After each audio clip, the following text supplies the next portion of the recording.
So what we have been seeing in our program is predictions through two areas of astrology. One is the house significations and the planet characteristics. So we will build on that, in this session, right? These are the 12 houses, right, that are there. And this differs based on your ascendant or the rising sign. Right. For example, for this horoscope, this individual is supposed to be born with Aries ascendant. Someone who is born with Capricorn ascendant will have this as the first house, This as the first house. second house, so on and so forth. Generally speaking, 1, 5, 9, right? They are known as good houses. Okay. Trinal. They are known as trinal, bhagyasthana, that is, luck. Certain element of luck and fortune is there, in these houses. Okay. It is these houses that kind of, holds you strong. Okay. 1, 5, 9 are trinal houses. 4, 7, 10, 1, 4, 7, 10. These are known as quadrants or kendra houses. Right? So we'll put a double cross. 1, 4, 1. If you see this 1, 4, 7, and 10. So the first house is both a trinal house as well as a quadrant house. Okay. It's trikonasthana as well as a kendrasthana. Right. So generally these are considered, this is considered, if I were to rank, this will be the first one and this will be the second one. Second. Right. The 6, that leaves us with what? 6, 8, and 12th house, right? And also the third house. 2 and 12 is also, 2 is there and 3 is there. Okay. So we will see the 6, 8, 12. They are generally considered difficult houses. 2, 3, 11 is there. Yeah, 2, 3, 11 is also there. Right? Yeah, correct. So 6, 8, 12 are known as difficult houses. Okay. So this first two, 1, 5, 9, 1, 4, 7, 10, these are considered, strong points, in the horoscope. Okay. First and second.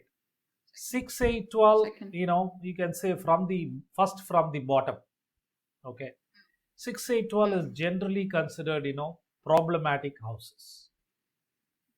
Any planet that is there in 6, 8, 12, is generally considered difficult houses. They are also known as hidden houses, right? Okay. Along, you can also, to this, you can also add 3. Okay. But I will not call 3 a difficult house as much as 6, 8, 12. But 3, along with 6, 8, 12 are known as hidden houses. Right?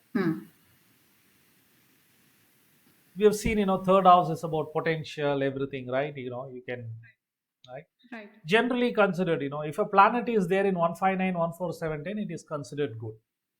But if a planet is there in 6, 8, 12, is not considered good. 3 is okay, right?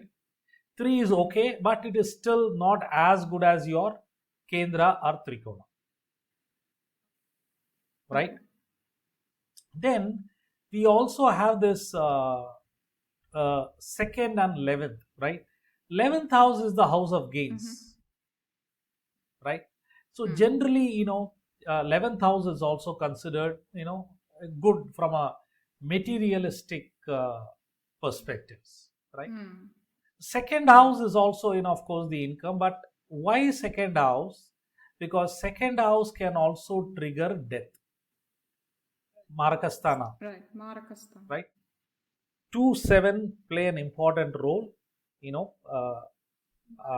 for the death of an individual. Okay. So which is why second house is not considered that good a house. Right. So, second and 7, sometimes, is it going to always give death? No. but it can give difficulty where you feel like it is almost dying, or you feel that it is better to die, right? So that is the beauty of the not so beauty of the second house. So 159 the best, the next best is 14710. The rest of the houses are problematic in one way or the other, right? And the worst being 681. This is general. Okay, there are a lot of exceptions to this rule, which is what we are going to see subsequently, because astrology is as much about rules as it is about exceptions, right? So you must know the exceptions in order to actually master or do a thorough prediction. Knowing rules alone is not good. Knowing exceptions is necessary, because for example, here I am saying a planet that is there in 159 or 14710 is generally good, and a planet that is there in 6812 is generally bad, right? The rest of the houses are dicey houses. Okay, so this is good and this is bad. Okay, I'm saying, so is it bad all the time? Have a bad planet in a good house, then Right, that is what we are going to see, right? So is it bad all the time? Is it good all the time? That is where this concept of here I am talking house significations, you have to combine it with planet characteristics, to make the prediction, right? So that is where we need to see. For example, I said 8th house is bad, but 8th house is the house responsible for longevity. So how can 8th house be bad? You can ask that question, right? How can a house that is responsible for longevity is bad? It is bad because, right, one, as I said, 6, 8, 12 along with 3, right? I'll not call 3 as bad, okay? 3, 6, 8, 12 are hidden houses. I am saying hidden because it hidden from the perspective of the ascendant, right? It is as if if I metaphorically we can say that the light that is there from the rising sign, right, the ascendant, is falling well on 159 and 14710, right? The rest are kind of hidden, right? So coming to the original question, why this is bad? Okay, planet responsible. 8th house is transformations, right? Changes, because death is also a change, right? correct. And human beings always struggle with changes, right? Transformation, suddenness, right? That is why 8th house is considered a difficult house. Okay, and through this I am also introducing another facet of astrology, which is there is a lot of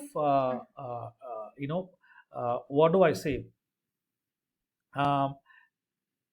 is dichotomy the right word, or the contrarian viewpoints the right word, I don't know. I will say it is multiple viewpoints to something, right?